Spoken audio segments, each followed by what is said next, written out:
लोग एक दूसरे के, कोई छोटी कन्या है तो उसके भी पैर नहीं पूछते हैं, न पढ़ते हैं। और यहाँ तक बताया गया है कि यहाँ माता पिता के भी पैर नहीं छुआते हैं। और जो अपने जो है सनातन देवी देवता हैं उनकी भी पूजा जो है आपकी गुरु जी द्वारा मना किया गया है। आश्रम में आने पे जो लोग कहते हैं कि पैसा लगता है वहाँ पे, और जो भी सुविधाएं हैं उनका मनमाना टैक्स लिया जाता है। वास करते हैं या भगवान वास कर, अब उनके चरण हम अपने ब्रह्मा जी या भगवानों के इस पे लगाएंगे तो बताओ अपना अपमानित होंगे या रहेंगे या जाएंगे, क्या होगा? ये सत्य सनातन संस्कृति को बिगाड़ रहे हैं एक तरह से, ये इसमें हम सहमत नहीं हैं। जनरल लाइन में लगेंगे, अगर भगवान उस पैसे वालों के ही हो जाए तो वो खरीद के अपने कर लें। तो भी तो वहाँ से यहाँ आते हैं अपने आश्रम में, तो आपके द्वारा नहीं पाप होते हैं क्या? आपको नहीं भोगना पड़ेगा क्या? जी बिल्कुल सही बात कहा है आपने, बिल्कुल आपने सही बात की है कि हमको भी भोगने पड़ेंगे। जो है इस तरह हमारी आस्था को आप जो ठेस पहुँचा रहे हैं, और आपका जो ज्ञान है संत रामपाल जी महाराज का जो ज्ञान है, हम उसको जो है नहीं स्वीकार करते हैं। क्या आप मान सकते हो कि इस पत्थर की मूर्ति में प्राण डाल सकते हैं, या वो आपसे बात कर सकती है, या आपसे वो बोल सकती है, आप जो सवाल करेंगे उसका जवाब दे सकती है, या भोग प्रसाद खा सकती है? आप बता सकते हैं हमें? भोग प्रसाद तो नहीं खा सकती, लेकिन जो हिंदुओं की आस्था है जो प्राचीन काल से चली आ रही है, तो वो तो हमें मानना ही पड़ेगी ना। नमस्कार दर्शकों, आप देख रहे हैं सतलोक पत्रिका, और हम आप पहुंचे हैं संत रामपाल जी के आश्रम में, धनाना धाम में। और यहाँ पर कुछ श्रद्धालु और कुछ समाज के जो लोग हैं उनके बीच में बहस चल रही थी, तो हमने कोशिश की है कि आप लोगों को भी दिखाया जाए कि किस प्रकार से यहाँ पर जो समाज के लोग आते हैं उनकी क्या विचारधारा, जो संत रामपाल जी महाराज जी के भगत हैं वो किस तरह से उनको सेटिस्फाई करते हैं। नमस्कार सर। नमस्कार शुभ नाम क्या है सर आपका? सर, मेरा नाम राजा राम है। कहाँ से आए हैं सर? मैं सर गौरियार तहसील डिस्ट्रिक्ट छतरपुर से आया हूँ जी। तो आप जिस प्रकार से इनसे प्रश्न कर रहे थे, तो किस उद्देश्य को लेकर यहाँ पर आए हैं आप आश्रम में? सर, जैसा कि आप बता रहे हैं, प्रश्न हमारे यही थे कि बहुत दिनों से हम सुनते आ रहे थे कि संत रामपाल जी महाराज के भंडारा में ऐसा होता है, निःशुल्क व्यवस्थाएं होती हैं, रजाइयाँ निःशुल्क रहती हैं, भंडारा निःशुल्क रहता है, जूता चप्पल रखने की व्यवस्था मतलब जो है पूर्णतः निःशुल्क रहता है। और यहाँ तक कि बताते हैं कि रेलवे स्टेशन से और आश्रम तक जाने की बसें भी फ्री रहती हैं। तो हमें एक उनके अनुयायी मिले, काफी दिन से भैया बैठे हैं राम प्रसाद जी, काफी दिनों से कह रहे थे यार चलो चलो चलो। अब इनके हम संपर्क में रहे तो हमने कहा चलो देखते हैं व्यवस्थाएं कैसी हैं। तो आज हम यहाँ सतलोक आश्रम में आपके जो गुरुजी हैं संत रामपाल जी महाराज के यहाँ आए और व्यवस्थाओं को देखा। तो व्यवस्थाएं तो काफी हद तक हमें ठीक लगी, लेकिन कुछ चीजें ऐसी हैं जो संत जी के द्वारा और इनके अनुयायियों के द्वारा बताई जाती हैं, वो हमें थोड़ा अच्छी नहीं लगी। कौन सी बातें हैं वो जो इनके अनुयायी द्वारा बताई जाती है वो आपको अच्छी नहीं लगती है? अब इसमें सर जैसे व्यवस्थाएं की बात करें, यहाँ तो व्यवस्थाएं तो ठीक हैं, बढ़िया भंडारा भी निःशुल्क चल रहा है, और यहाँ जो है सर्दी भी काफ़ी चल रही है तो व्यवस्थाएं बहुत अच्छी हैं, रजाइयाँ गद्दे भी अच्छे हैं। लेकिन जो मान लीजिए जैसे अपनी सनातन परंपरा में वैदिक संस्कृति में कन्याओं का पूजन चलता आ रहा है, यहाँ देखते हैं कि जो है कोई श्रद्धालु एक दूसरे के, कोई छोटी कन्या है तो उसके भी पैर नहीं पूछते हैं, न पढ़ते हैं। और यहाँ तक बताया गया कि यहाँ माता पिता के भी पैर नहीं छुआते हैं, और जो अपने जो है सनातन देवी देवता हैं उनकी भी पूजा जो है आपके गुरु जी के द्वारा मना किया गया है। तो ये हमें थोड़ा ठीक नहीं लगा। तो ये कहाँ तक इसका शास्त्र प्रमाण है, जैसा जानने का प्रयास करते हैं उनके भक्तों से, संत रामपाल जी महाराज जी के भक्तों से, कि वो क्या जवाब देते हैं, क्या कहना चाहेंगे इनके प्रश्नों के? जी सर, हम कहना चाहेंगे कि जो इनका पहला प्रश्न है कि संत रामपाल जी महाराज जी के आश्रम में आने पे जो लोग कहते हैं कि पैसा लगता है वहाँ पे, और जो भी सुविधाएं हैं उनका मनमाना टैक्स लिया जाता है, और वगैरह वगैरह काफी बातें सुनने में आ रही हैं। हम इन लोगों से कहेंगे कि आप अपने कैमरा के द्वारा पूरे आश्रम का भ्रमण करिए, उसमें देखिए कि कहीं भी किसी भी प्रकार का शुल्क आपसे लिया जाता हो, और किसी भी प्रकार का चंदा इकट्ठा किया जाता हो, तो आप देखोगे तो यहाँ पे कुछ ऐसी चीज नहीं मिलेगी आपको। और भाई साहब भी देखने के लिए गए होंगे, किसी प्रकार की इनको अगर दिक्कत आई हो तो हमने से बताएं। और यहाँ पे आप उनसे आत्मा से पूछिए कि यहाँ पे किसी प्रकार की दिक्कत नहीं आई है इनको। और ये यहाँ की जो व्यवस्था है, हम तो कहेंगे कि दुनिया में नंबर 1 की व्यवस्था है। ऐसी व्यवस्था शायद मैं अभी प्रयागराज में देखने में आ रहा है, वहां पर भी नहीं है, क्योंकि वहां भी भगदड़ में कई लोग मर चुके हैं। और यहाँ पे भी श्रद्धालु जो है संत रामपाल जी महाराज जी के लाखों में आते हैं और लाखों में जाते हैं, और 24 घंटा आते जाते हैं, तब भी व्यवस्था मालिक की दया से बरकरार रहती है और सेवादार हमेशा तत्पर रहते हैं। यहाँ पे कोई भी असुविधा का कोई कारण है ही नहीं। नहीं सर, प्रश्न उनका ये है कि उनका मानना ये है कि संत रामपाल जी महाराज जी के जो भगत हैं वो बच्चियों के पैर नहीं छूते हैं, जबकि सनातन धर्म में कन्या को एक देवी माना जाता है। जी माना जाता है, मानते हैं इस बात को कि हाँ माना जाता है, लेकिन आप इस भारतवर्ष में रह रहे हैं, सिर्फ हमें ये बताइए कौन कौन से प्रदेश में कन्या के पैर छुए जाते हैं, पहली बात। दूसरी बात, आपने रामायण महाभारत देखी है, ठीक है।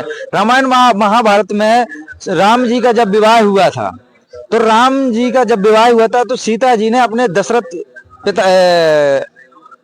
जनक पिताजी के स्वयं पैर छुए थे, और श्री राम जी ने भी अपने ससुर के पैर छुए थे। जबकि यूपी एमपी में आप सिर्फ देखने को जाइए तो बच्चियों के पैर छुएंगे, अपने दामाद के पैर छुएंगे, और अन्यथा रिश्तों को बड़ा मानते हैं। और किसी राज्यों में आप देखो तो रिश्तों को बड़ा मानते हैं। रिश्तों को कैसा कि जैसे कोई भाभी बड़ी है तो भाभी के पैर छुएंगे, अगर देवर बड़ा है तो देवर के पैर छुएंगे, अगर कोई छोटे बड़े के हिसाब से पैर छूते हैं। और जो यूपी एमपी में है ये रिश्तों के आधार पर पैर छूते हैं। अब हम इनसे एक बात पूछना चाहेंगे भाई साहब से कि मान लेते हैं कि हाँ पैर छूने की परंपरा हमारे गुरुजी ने गलत बनाई है, चलो ठीक है, इनके हिसाब से गलत है लेकिन हमारे हिसाब से बहुत सही है। इसलिए सही है कि मानते हैं कि हमारे पिताजी का जो भनेज है, हमारे पिताजी ने अपने भनेज के पैर छुए, अपनी बहन के पैर छुए, और उस भनेज से मैं उसका बड़ा भाई हूँ, मतलब मैं अपने पिता का बड़ा लड़का हूँ उस भनेज के मुकाबले। तो उस भनेज ने मेरे पैर छुए क्योंकि मैं उससे बड़ा हूँ, उसका भाई हूँ, उसने मेरे पैर छुए और मैंने अपने पिताजी के पैर छुए, मेरे पिताजी ने उस भनेज के पैर छुए। बताओ इसमें कौन सा सिस्टम लागू होता है कि जो एक दूसरे के पैर छूते हैं। और चलो मान लेते हैं ये एक यूपी एमपी में समस्या है। और दूसरी बात मानते हैं कि हाँ हमारे साधु संत महात्मा बोलते हैं कि हमारे इस शरीर में सभी देवी देवताओं के कमल हैं और हमारे शरीर में सभी देवी देवता वास करते हैं। अब हम किसी के चरण उठा के अपने माथे में लगाएंगे, यहाँ पे ब्रह्मा जी और सावित्री जी रहते हैं, मस्तक में वास करते हैं या भगवान वास कर, अब उनके चरण हम अपने ब्रह्मा जी या भगवानों के इस पे लगाएंगे तो बताओ वो अपना अपमानित होंगे या रहेंगे या जाएंगे, क्या होगा। और वहां तो हम बड़ी बड़ी बातें करते हैं कि हमारे ये सर्वश्रेष्ठ हैं, तीनों देवी देवता जो सर्वश्रेष्ठ हैं, और यहाँ हम अपमान करते हैं। इसीलिए हमारे गुरु जी ने जो ये पैर छूने की जो व्यवस्था है इसको गलत बताया है। और ये भैया सर उन्होंने जो जवाब दिया है, कहाँ तक आप उनके जवाब से सहमत हैं?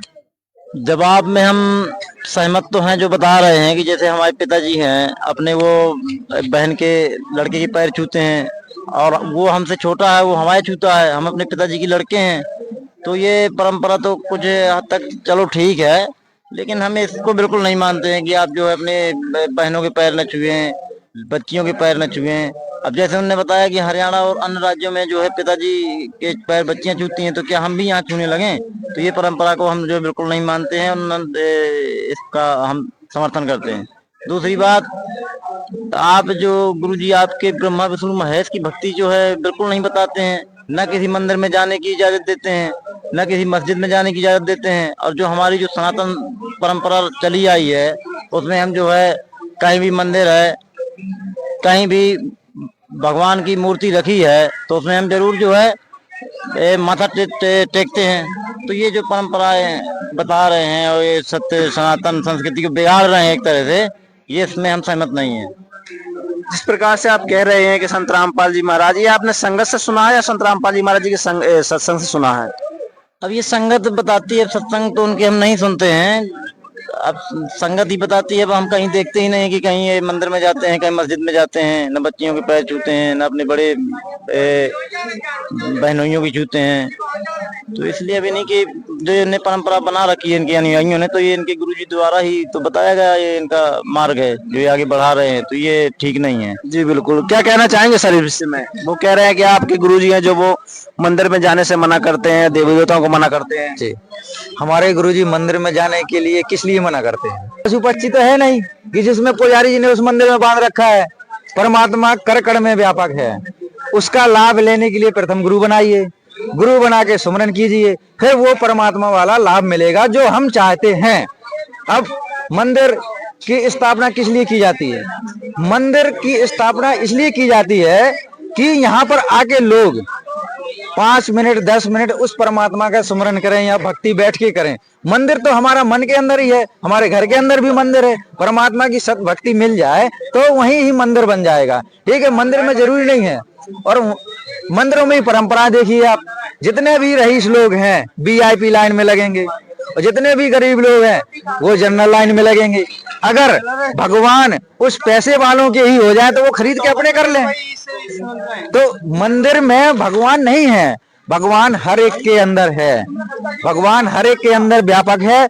उसका लाभ लेने के लिए प्रथम गुरु बनाइए, और गुरु वो बनाइए जो सभी शास्त्रों को जानता हो और सभी शास्त्रों का निष्कर्ष हम सभी लोगों को बताता हो और शास्त्र अनुकूल साधना करता हो और अपने शिष्यों को भी करवाता हो और उससे लाभ हो। और उस साधना से किस किस को लाभ हुआ है, किस किस को मतलब हानि हुई है, सब बताता हो और करता हो। इसीलिए हमारे गुरुजी मंदिर में जाने के लिए मना करते हैं। हमारे गुरुजी एक वाणी भी कहते हैं, ये लोग कहते हैं कि आप लोग ब्रह्मा विष्णु महेश की भक्ति छुड़वाते हैं।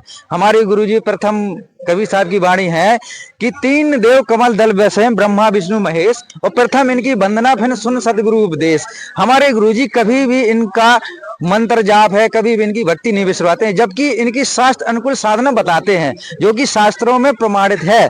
जैसे कहने का मतलब ब्रह्मा विष्णु महेश की हम आरती गाते जाएं, ये उनके मूल मंत्र नहीं है, इनसे ये हम लोगों को लाभ नहीं देंगे। जैसे कहने का मतलब गुरुजी हमारे सत्संग में बताते हैं कि एक जोटा होता है, जोटा मतलब एक भैंसा, भैंसा का नाम भैंसा, उसका काम भी भैंसा, उसको बुलाएंगे भी हम भैंसे के नाम से, वो हमारी बात नहीं सुनेगा। लेकिन उसका एक अमोघ मंत्र है, हुर हुर करके अगर हम उसे बुलाएंगे तो अट्रैक्शन होगा कि हमें किसी ने बुलाया, वो उसका एक मंत्र है, उसको उसने खींचा। इसीलिए इन तीनों देवी देवताओं के एक मंत्र है अमोघ, जिससे ये हमारे ऊपर आकर्षित होते हैं। और जो हम इनके प्रति इच्छा व्यक्त करते हैं या हमें क्या सुख चाहिए, क्या हानि चाहिए, ये हम लोगों को लाभ देते हैं। अगर हम इनके विरुद्ध साधना करते होते तो ये हम लोगों को कब का उल्टा कर देते। ब्रह्मा विष्णु महेश कोई छोटी शक्ति नहीं है, ये तीन देवी देवता हैं जो 3 लोक के प्रधान हैं, और हम तो एक आम इंसान हैं। ये हम लोगों को कभी भी उल्टा कर सकते हैं, लेकिन हम इनके बताए अनुसार और जो ये कहते हैं कि हमको ना पूजो उनको पूजो, जो जिसकी भक्ति हम स्वयं करते हैं, इसीलिए ये भी खुश हैं और हम भी खुश हैं। इसीलिए हम मंदिर में ना जाते हैं। परमात्मा जिस तरीके से हम लोगों को मिलते हैं और जिस तरीके से इनसे हम लाभ लेना चाहते हैं वो तरीका हमको मालूम है। हमारे गुरुजी प्रथम इन्हीं का मंत्र ही देते हैं। हम 108 जाप करते हैं पूरे दिन में, 108 बार ब्रह्मा जी का और सावित्री जी का, 108 लक्ष्मी जी का और विष्णु भगवान का और गणेश भगवान का, जितने भी जो 5 देवी देवता हैं इन सबका ही हम लोग जाप करते हैं। इसी जाप से प्रसन्न होकर वो हमारा सहयोग करते हैं। सीधी सी बात है, आप शास्त्र उठा के देख लीजिए, किसी भी वेद पुराण में देख लीजिए, यही वर्णित विधि लिखी हुई है। और आप इन लोगों से पूछिए मंदिर में जाने से किस किस का लाभ हुआ है। अगर किसी का लाभ हुआ तो हमें 2-4 प्रमाण दिखा के बताइए। जी बिल्कुल, ये आप कहाँ तक सहमत हैं? सर, हम इनके जवाब से बिल्कुल सहमत नहीं है, क्योंकि जो लोग जो है मंदिर में जाने के लिए मना करते हैं। सुनो जी, सुनो, ये जो लोग जा रहे हैं, ये प्रयागराज पागल है क्या? ये लोग पागल नहीं है, ये भी तो कुछ ज्ञान से जा रहे होंगे। करोड़ों की संख्या में जा रहे हैं वहाँ। और आपके यहाँ क्या, आपके यहाँ तो लाखों की भी संख्या, ज्यादा से ज्यादा 4-5 लाख होगी। अब वहाँ जो है करोड़ों की में अनुयायी गए हैं, तो वो पागल हैं क्या? सब जो इलाहाबाद जाते हैं, प्रयागराज जाते हैं, वहाँ नहाते हैं, जो हमारी सनातन संस्कृति है, तो वो तो हम भाई कायम रखेंगे। और वो जो है हमें नहीं लगता कि जो है वो बंद होना चाहिए। जी, तो सर जैसे इनका कहना है कि प्रयागराज में करोड़ों की संख्या में श्रद्धालु जा रहे हैं और करोड़ों की संख्या में आप होकर भी आ गए हैं, क्या कहना चाहेंगे आप? अब हमसे एक छोटा सा सवाल करेंगे, उन लोगों में दिमाग कितना है हमें ये बताइए। उन लोगों में दिमाग कितना है हमें ये बताइए कि उसी नदी के पानी में नहाते हैं, धोते हैं, लेटरिन के हाथ भी धोते हैं और अमृत जल बना के पीते हैं और पिलाते हैं। उस नदी के अंदर मगरमच्छ, कछुए, 1000 प्रकार के जीव जंतु हैं।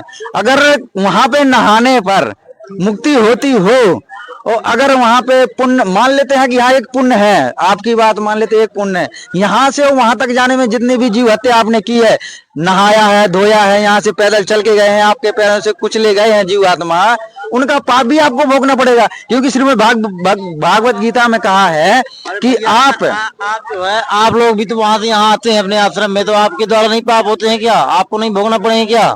जी बिल्कुल सही बात कहा है आपने, बस आपने सही बात की है कि हमको भी भोगने पड़ेंगे। लेकिन हमारे गुरु जी ने जो हमें मंत्र बताया वेद शास्त्रों के अनुसार, उससे हमारे सारे पाप जो कट जाते हैं वो ऐसे कटते हैं जैसे कि कपड़ा मैला होता है, उसमें साबुन लगाया जाता है और धोया जाता है, इसीलिए वो कटता है। और इनके पास कोई नियम, कोई मर्यादा, कोई मंत्र, कोई शास्त्र, कोई साधना ही नहीं है, तो इनका सिर्फ एक ही पुण्य माना जाएगा और बाकी पाप हजारों। तो बताओ, पुण्य भी भोगना पड़ेगा और पाप भी भोगने पड़ेंगे, तो आप कैसे मुक्ति आप अपने आप को कहेंगे कि हम वहां पे नहाने पे मुक्ति पाप? भैया जो है सनातन परंपरा में यही तो प्रक्रिया थी कि मंदिरों में जाओ, संत बनो और कंदराओं में जाओ, गुफाओं में जाओ, वो भक्ति है। और आप लोग क्या जो है सभी लोग परिवार के साथ रह के भक्ति करते हैं और ढोंग करते हैं कि हम वहां जाते हैं, आश्रम में जाते हैं और वहां ऐसा होता है। आश्रम की व्यवस्था तो हमें ठीक लगी कुछ, लेकिन भाई ये जो मंदिर में जाने की बात है ये हम नहीं मानते हैं। आप कितना भी कहो, हम शास्त्रों की बात करते हैं तो हम शास्त्रों में देखेंगे कि कहाँ तक सच है। चलिए आप हमें ये एक बात बताइए, मंदिर बनते कैसे हैं? मंदिर को आपने बनाया है या भगवान ने बनाया है? उस आपने अपने हाथों से बनाई हुई मूर्ति को मंदिर में रखा और एक पुजारी जी, महात्मा जी आए, उन्हें प्राण प्रतिष्ठा की, उसमें प्राण डाले। एक सोचने वाली बात है। हम सभी लोगों को कहना चाहेंगे, एक विप्र, एक पंडित उसमें प्राण डालता है, काश उसके घर में ना हो, भगवान करे उसके घर में एक लड़का मर जाए, उसमें प्राण डाल के देखो। आप भगवान के प्राण तो डाल सकते हो, लेकिन अपने मरे हुए बच्चे को जीवित नहीं कर सकते। अगर उसमें आप ऐसा कर सकते हो तो हम मान लेंगे कि हाँ, आपके मंदिर में भगवान है। नहीं नहीं भाई, ये आपकी बेतुकी की बातें हैं। जो ये हिंदू धर्म में प्राचीन परंपरा चली आई है, इस तरह की आप जो है बातें नहीं कर सकते हैं कि प्राण डालते हैं। ये तो सत्य सनातन धर्म में चला आया है कि जिसकी मूर्ति बनाई जाती है उसमें जो है हिंदुओं के द्वारा, हिंदू ब्राह्मणों के द्वारा जो है, हमारे धर्म गुरु है जो, उनके द्वारा जो है प्राण प्रतिष्ठा की जाती है और उनमें आस्था है। जो है इस तरह हमारी आस्था को आप जो ठेस पहुंचा रहे हैं और आपका जो ज्ञान है, संत रामपाल जी महाराज का जो ज्ञान है, हम उसको जो है नहीं स्वीकार करते हैं। क्या आप मान सकते हो कि इस पत्थर की मूर्ति में प्राण डाल सकते हैं, या वो आपसे बात कर सकती है, या आपसे वो बोल सकती है, आप जो सवाल करेंगे उसका जवाब दे सकती है, या भोग प्रसाद खा सकती है? आप बता सकते हैं हमें? भोग प्रसाद तो नहीं खा सकती, लेकिन जो हिंदुओं की आस्था है जो प्राचीन काल से चली आ रही है, तो वो तो हमें मानना ही पड़ेगी ना। बताइए आप। तो ऐसी जगह आस्था लगाना भी गलत है। हमने कह दिया कि यहाँ पर भगवान है, आपने आस्था लगा के बैठ गए और ना कुछ आपको लाभ हो रहा है ना कुछ हानि हो रही है, और फिर भी आप आस्था लगाए हुए बैठे हो, तो ये गलत है। कृष्ण जी की श्रीमद् भागवत गीता को मानते हैं। मान लो कि हमें जानकारी किस चीज से हुई, अब कहने का मतलब कि कृष्ण जी की जो कृष्ण लीला है, इससे जानकारी हुई ना हम लोगों को कि ये भगवान है। बाकी दादाओं परदादाओं ने बताया, और जितने भी शंकराचार्य, महाचार्य, मंडलेश्वर हैं, कथावाचक है, इन लोगों ने पढ़ पढ़ के बताया। कभी आपने अपने हाथ से उठा के देखा किसी पेज को, किसी ग्रंथ को आपको छूने को दिया ब्राह्मणों ने? अगर आप जिस दिन अपने हाथों से खोल के देखना चालू कर दोगे, उसी दिन आपको समझ में आ जाएगी क्या सत्य है, क्या असत्य है। चलो देखेंगे, ग्रंथों को देखेंगे तभी हम स्वीकार कर पाएंगे। बाकी जो मंदिरों में न जाने की बात है तो ये हम लोग जो है नहीं मानेंगे जब तक अपने ग्रंथों को नहीं देखेंगे, जब तक हम ये बात नहीं स्वीकार कर सकते। जी बिल्कुल, मैं आपसे एक बात और कहना चाहूंगा। यहाँ पर प्रदर्शनी लगाई गई है, बहुत सारे वेद रखे हैं, तो मेरा कहने का मतलब यही है भाई, एक बार जरूर देखिए वेदों को, क्योंकि मैंने तो देखा है तो बहुत सारे यहाँ पे वेदों द्वारा संत रामपाल जी महाराज जी जो सत्संग बताते हैं, उनको वेदों को खोल खोल दिखाया जा रहा है। आप भी एक बार जरूर देखें। तो अब यहाँ आए हैं तो देखेंगे, उसमें देखेंगे कि सच्चाई क्या है। जी बिल्कुल, हमसे बात